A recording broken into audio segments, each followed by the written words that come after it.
ओम शांति। 15 जुलाई 2023 बाप दादा के मधुर महावाक्य हैं। मीठे बच्चे, बाप को अपनी अवस्था का समाचार खुले दिल से दो। खुली व सच्ची दिल में ही बाप की याद टिक सकती है। प्रश्न: इस समय छोटे बड़े सबकी वानप्रस्थ अवस्था होते भी तुम कौन से बोल मुख से नहीं कह सकते हो? उत्तर: बाबा, अभी जल्दी करो, अभी हम घर चले, यहाँ तो बहुत दुख है। बाबा कहते, तुम बच्चे ऐसा कभी नहीं कह सकते, क्योंकि तुम अभी ईश्वर के सम्मुख बैठे हो। अभी तुम्हें शीतल गोद मिली है। इस समय तुम ऊंचे ते ऊंचे बने हो। सतयुग में डिग्री कम हो जाएगी, देवी संतान बनेंगे, ईश्वरीय नहीं। इसलिए तुम जल्दी नहीं कर सकते। गीत: तुम्हारे बुलाने को जी चाहता है। ओम शांति। मीठे मीठे बुलाने वाले बच्चों ने अब जाना, भक्त भगवान को बुलाते हैं। अब तुम भक्त तो नहीं ठहरे, तुम हो बच्चे। बच्चे तो याद भी करते हैं, लिखते भी हैं कि बाबा हम सम्मुख सुनना चाहते हैं। निमंत्रण देते रहते हैं, बाबा आपसे सम्मुख सुने। अब सिवाय ब्रह्मा मुख के डायरेक्ट सुनना तो मुश्किल है। बच्चे जानते हैं बाबा कल पहले माफिक आए हुए हैं। ब्रह्मा मुख वंशावली ब्राह्मण कुलभूषण नाम कितना अच्छा दिया हुआ है। ब्रह्मा कुमार कुमारियाँ तो बहुत है, उन्हों को ज्ञान मिला हुआ है। परमपिता परमात्मा जो ज्ञान का सागर है, उनको ही सुख का सागर भी कहा जाता है। गाया भी हुआ है, दुख हरता सुख करता। वह तो शिव बाबा ही है। नाम कितने भिन्न भिन्न दिए हैं, गायन तो बहुत है ना। गाते हैं हर हर अर्थात दुख को हरो, भगवान के लिए ही गाते हैं। परंतु भगवान का पता ना होने के कारण ब्रह्मा विष्णु शंकर के लिए कह देते हैं देव देव महादेव। शिव को भूल शंकर के लिए कह देते हर हर महादेव। ब्रह्मा और विष्णु को महादेव नहीं कहेंगे, वह तो दोनों स्थूल पाठ में आते हैं। शंकर सूक्ष्म वतन में ही रहता है। दुख हरने वाला पतित पावन तो एक निराकार भगवान है। शंकर को पतित पावन नहीं कहेंगे, महिमा सारी एक की है। विष्णु के दो रूप लक्ष्मी नारायण व राधे कृष्ण हैं, जिनका अलग अलग जन्म होता है। विष्णु अवतरण भी गाया हुआ है, चतुर्भुज दिखाते हैं। परंतु यह किसको पता नहीं है कि पहले लक्ष्मी नारायण स्वर्ग में प्रिंस प्रिंसेस राधे कृष्ण बनते हैं। यह तुम ही जानते हो। यह भी जानते हो माया का बड़ा भारी तूफान सूक्ष्म में आता है। माया भुला देती है, बहुत तूफान लाती है। कोई भी बात खुली दिल से बच्चे पूछते रहे तो प्रश्न का उत्तर मिल सकता है। तूफान भी अनेक प्रकार के आते हैं। स्वप्न छीछी विकल्प अनेक प्रकार के आते हैं। आंधी तूफान को कहा जाता है। अब यह ब्रह्मा तो नामी ग्रामी है, बाकी भी बाबा ने प्रवेश किया है तो बहुत नामी ग्रामी हो गया है। जैसे जैसे मनुष्यों का देश वैसा वेश भी होता है। अभी तो देखो कोई लूले लंगड़े, कोई कुब्जा, किसकी आँख नहीं होगी। वहाँ तो नेचुरल ब्यूटी है, क्योंकि 5 तत्व भी सतो प्रधान हैं। तो यह ज्ञान सम्मुख सुनने के लिए बच्चियाँ बुलाती हैं। गीतों में भी कुछ ना कुछ ठीक है। जैसे देवता धर्म प्राय लोप है, फिर भी मंदिर यादगार तो है ना। यादगार सभी धर्म वालों का है। यह तुम बच्चे ही समझते हो। बरोबर ऊंचते ऊंच एक निराकार भगवान को कहा जाता है, उनका ही गायन है। और है भी संगम युग, जब आत्माएं और परमात्मा मिलते हैं। आत्माएं तो बहुत है ना, वृद्धि होती रहेगी। अभी तुम बच्चे सम्मुख सुन रहे हो, औरों की भी दिल होती है सम्मुख सुने। यहाँ आ नहीं सकते, बांधेलियाँ हैं, और कोई भी सत्संगों में जाने लिए कभी किसको मना नहीं करते। बम्बई में गीता सुनाते हैं, कोई भी धर्म वाले जा सकते हैं, फीस नहीं है। भिन्न भिन्न गुरु पास जाते रहते हैं कि कहाँ से सहज रास्ता मिल जाए। मुक्ति और जीवन मुक्ति के रास्ते का किसको पता नहीं है, इसलिए बहुत ढूंढते हैं। यहाँ तो कोई गुरु गोसाई है नहीं, ब्रह्मा कुमार और कुमारियाँ बस, महात्मा कोई नहीं। जैसे तुम हो वैसे यह दादा है, फ़र्क कुछ नहीं है। वेश आदि में कोई फ़र्क नहीं है। यह सौल आदि भी कभी उतार देता हूँ, परंतु ड्रामा अनुसार यह जैसे ऑफिशियल ड्रेस है। ड्रेस को तो देखना नहीं है, बुद्धि सिर्फ बाबा तरफ चली जाती है और सभी मनुष्य शरीर को देखेंगे। तुम अपने शरीर को भी भूलते हो और इस दादा के शरीर को भी भूलते हो। देही अभिमानी बनना है, इनके शरीर को नहीं याद करना है। सिर्फ बाबा इन द्वारा हमको राजयोग सिखलाते हैं, वही नॉलेजफुल त्रिकालदर्शी हैं। आदि मद अंत का राज इस समय बैठ सुनाते हैं। बुढ़िया आदि के लिए भी बड़ा सहज है। उन स्कूलों में तो बुढ़ियाएँ कुछ समझ ना सके, यह सबके लिए सहज है। बाप सिर्फ कहते हैं मुझे याद करो। जैसे मनुष्य मरने पर होते हैं तो मंत्र देते हैं, राम राम कहो, यह कहो। बहुत करके वानप्रस्थ के बाद ही गुरु का मंत्र लेते हैं। परंतु अभी तो बाप कहते हैं सारी पुरानी दुनिया का विनाश होना है। बूढ़े जवान छोटे सबकी वानप्रस्थ अवस्था है। ऐसे तो और कोई कह ना सके। कहेंगे सबका मौत लाने तैयार हुए हो क्या? हाँ, मौत तो सबका होना ही है। कोई कोई कहते हैं बाबा यहाँ अजुन कब तक रहेंगे, हम जल्दी जावे, यहाँ बहुत दुख है। आगे चलकर भी ऐसे ऐसे कहेंगे। बाबा कहते ऐसा क्यों कहते हो? अरे इस समय तो तुम ईश्वर के सम्मुख हो, फिर तो डिग्री डिग्रेड हो जाएगी, जाकर देवी संतान बनेंगे। अभी यह शीतल गोद अच्छी है, वहाँ स्वर्ग तो होगा ही शीतल, परंतु यहाँ तो तते गर्म को भी शीतल बनाया जाता है तो वह अच्छा रहता है। ऐसे नहीं कि अभी जल्दी करो, अभी तो हम उच्चते उच्च हैं। नामाचार ही सारा इस समय का है। दिलवाड़ा मंदिर भी इस समय का है।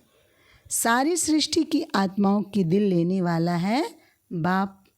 दिल वाला मंदिर सभी के लिए है। आत्मा शरीर द्वारा पुकारती है, बाबा आओ, आकर हमको नया बनाओ। हम पुराने हो गए हैं, आत्मा और शरीर दोनों ही पुराने हैं। आत्मा बुद्धिहीन अंधी बनी है। मनुष्य को थोड़ी अंधा कहा जाता है। आंखें तो है ना, परंतु बुद्धि अंधी है। आत्मा में जो बुद्धि है याद करने की, वह बिल्कुल भूल गई है। तो गोपिकाएं कोई कहाँ से बुलाती हैं। बांधीली गोपिकाएं छोटे छोटे गांव से बुलाती रहती है। बाप समझाते हैं, बच्चे सतयुग में गृहस्थ आश्रम था, पवित्र था। अभी तो विष के लिए कितना हैरान करते हैं।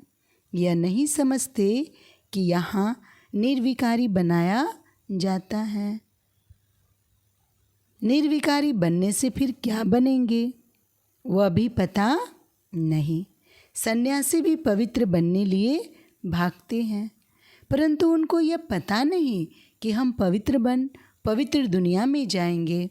इन बातों को वो मानते ही नहीं। इस समय इतना दुख है, जो समझते हैं इससे मुक्ति अथवा मोक्ष अच्छा है। बाप ने समझाया है, ड्रामा में मोक्ष किसको मिलता ही नहीं है। अभी तुम जानते हो, बाप कहते हैं सिर्फ इतना याद करो कि 84 जन्म पूरे हुए, अब बाबा आया है लेने लिए। बाप को याद नहीं करेंगे तो तूफान बहुत लगेंगे।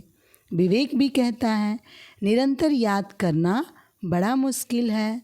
भल बाबा कहते हैं तुम कर्मयोगी हो, परंतु देखा गया है कर्म करने के समय याद भूल जाती है। ऐसी अवस्था को पाने में टाइम लगता है।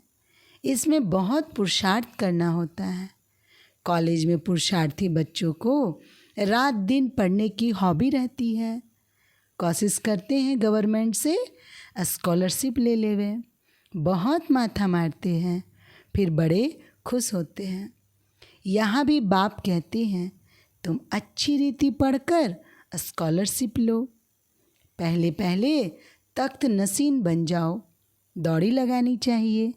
तुम जानते हो अभी बाप सम्मुख बैठे हैं, डायरेक्ट इस रथ में बैठ बच्चे बच्चे का बातें करते हैं। ब्रह्मा का तन तो मुकर्रर है। बाप कहते हैं मैं आत्माओं से बात करता हूँ। तुम पुकारते थे बाबा आओ, अब मैं आया हूँ। तुम आत्माएं भी निराकार हो, हम भी निराकार हैं। तुम भक्ति मार्ग में भिन्न भिन्न नाम रूप देश काल धारण कर याद करते आए हो। अब सम्मुख तुमसे बात कर रहा हूँ। तुमको तो अपने शरीर का आधार है, हमको यह लॉन लेना पड़ता है। बाप बच्चों को कहते हैं अब यह पुराना चोला छोड़ना है। नाटक पूरा हुआ, अब निरंतर बाप को याद करने की कोशिश करो। अगर और कुछ याद पड़ता रहेगा तो फिर सजाएं खानी पड़ेगी। जितना हो सके औरों की याद निकाल दो। यात्रा पर जाते हैं तो बुद्धि में वही याद रहती है। बस हम श्री नाथ द्वारे जाते हैं। तुम्हारी है सच्ची रूहानी यात्रा। आत्मा परमात्मा के साथ योग लगाती है, फिर शरीर निर्वाह अर्थ कर्म करने लिए यहाँ आते जाते हैं। कहाँ भी हो याद रहनी चाहिए। तुम जानते हो भगवान सर्वव्यापी नहीं, वह तो बाप है और बाप से तो वर्षा मिलता है। सर्वव्यापी कहने से कोई मतलब ही नहीं निकलता। बाप को तो वर्षा देना होता है। उनको यह आस नहीं रहती कि मुझे वर्षा मिलना है। आस रहेगी बच्चों को वर्षा देना है। इस बाप की भी दिल में है, हमको वर्षा देना है। बाप और बच्चों का संबंध है, बच्चों को वर्षा लेना है, बाप को देना है। बाप फिर क्या लेंगे, उनको देना होता है। सच्ची आत्मा पर साहेब राजी होता है, तो कितना सच्चा बनना चाहिए। परंतु सभी बच्चे हो ना तो वर्षा देने वाले बाप को याद करना चाहिए। कच्चे बच्चों को याद नहीं रहता है। शरीर निर्वाह अर्थ भल कर्म करो, फिर फुर्सत के समय बाप को याद करो। याद की यात्रा का रजिस्टर तुम्हारा ठीक होता जाएगा तो खुशी रहेगी। मनुष्य को जो आदत पड़ती है वह वृद्धि को पाती है। बुद्धि में रहना चाहिए। हमारे 84 जन्म पूरे हुए, अब नाटक पूरा हुआ। अभी हम जाते हैं अपने घर, इसलिए बाप कहते हैं मुझे याद करो। गीता में भी 2 बार मन मना भव लिखा हुआ है। कुछ कुछ बातें आटे में लून है। अन्य धर्म वालों के कोई चित्र आदि नहीं रहते हैं, तुम्हारे चित्र हैं। ब्रह्मा का भी अजमेर में चित्र है। ब्राह्मणों में भी बहुत प्रकार के हैं, भिन्न भिन्न नाम रखे हुए हैं। भाषाएं देखो कितनी हैं। बच्चे जानते हैं हमारी राजधानी में एक ही भाषा होगी, वहाँ की भाषा ही और है। संस्कृत आदि नहीं होती है, बच्चियाँ वहाँ की भाषा आदि सुनाती थी। अब तुम बच्चों को खुशी रहनी चाहिए। हम राजधानी स्थापन कर रहे हैं, फिर वहाँ अपनी भाषा होगी। यहाँ की भाषाएं वहाँ नहीं हो सकती। ड्रामा की नोंद अनुसार फिर वहाँ अपने महल आदि बनाएंगे। कल पहले मुआफिक, यहाँ यह ब्रिटिश गवर्नमेंट ने न्यू दिल्ली बनाई ना। तुम जानते हो हम दिल्ली नाम नहीं रखेंगे। यह पुरानी दुनिया तो खत्म होनी है। हमको नई दुनिया चाहिए। वहाँ तो हीरे जवाहरों के महल बनेंगे। अभी तो वह महल नहीं है। बुद्धि कहती है हम बहुत फर्स्ट क्लास महल बनाएंगे। यह तो छीछी दुनिया है। ऐसी ऐसी आपस में बातें करनी चाहिए। बहन जी, भाई जी, हम तो जाएंगे, फिर आकर अपनी राजधानी संभालेंगे। ऐसे लिबास पहनेंगे।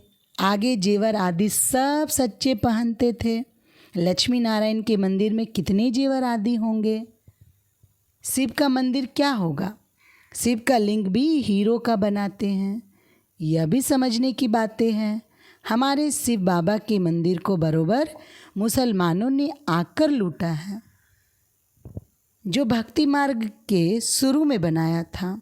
तुम जानते हो द्वापर युग से शिव बाबा के मंदिर बने हैं।